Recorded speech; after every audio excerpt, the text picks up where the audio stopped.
Thank you. Now I'd like to invite Rabbi Matt Soffer from Temple Israel. You remember Rabbi Ron Friedman, who came shortly after the marathon bombing. He's another rabbi at Temple Israel and also a dear brother.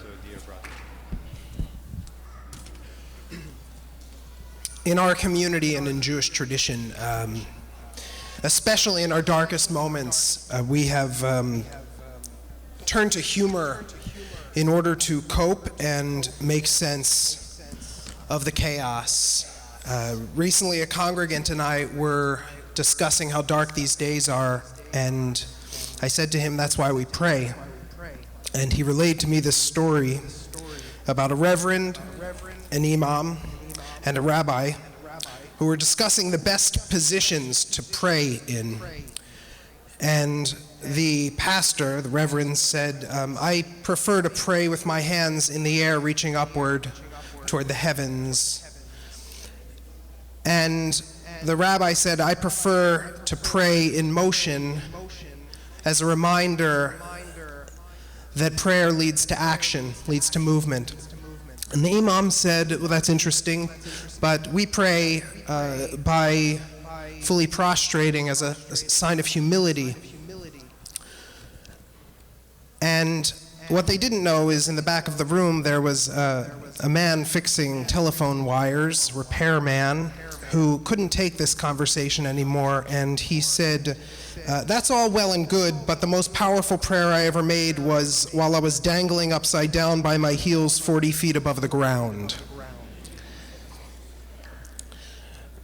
There's a haunting truth here, and that is that we find prayer when we are tested and when we need it most.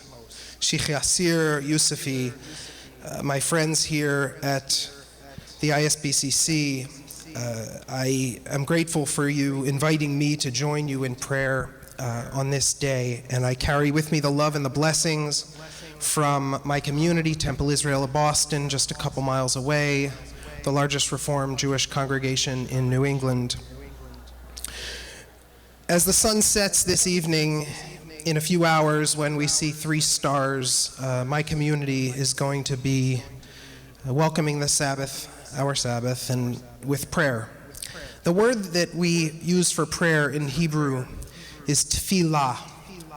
Tefillah means prayer, but the root of it is a much more complicated Hebrew word. The root of it is palal. And palal doesn't just mean to pray. At its core, palal means to stand present with someone, before someone. So that's why the most important prayer in the Jewish liturgical service, the worship service, is called the Amidah. It's called the standing prayer. So I'm reminded of how beautiful our differences are, that we stand as tall as we can at our most sacred moment in our worship. But it's also a reminder that in this moment, in this dark moment, there is no more important place that I could possibly imagine to be welcoming Shabbat and preparing for my Sabbath than here standing with you. Literally, we do stand together before God. And in this moment of pain and suffering, the Jewish people of Temple Israel of Boston and in the Reformed Jewish community, we all stand together with you. You are our brothers and sisters. You are our partners in God's holy work of healing the world. We have been through so much together. We are with you. You are not alone, and we love you. Many blessings and peace be upon you.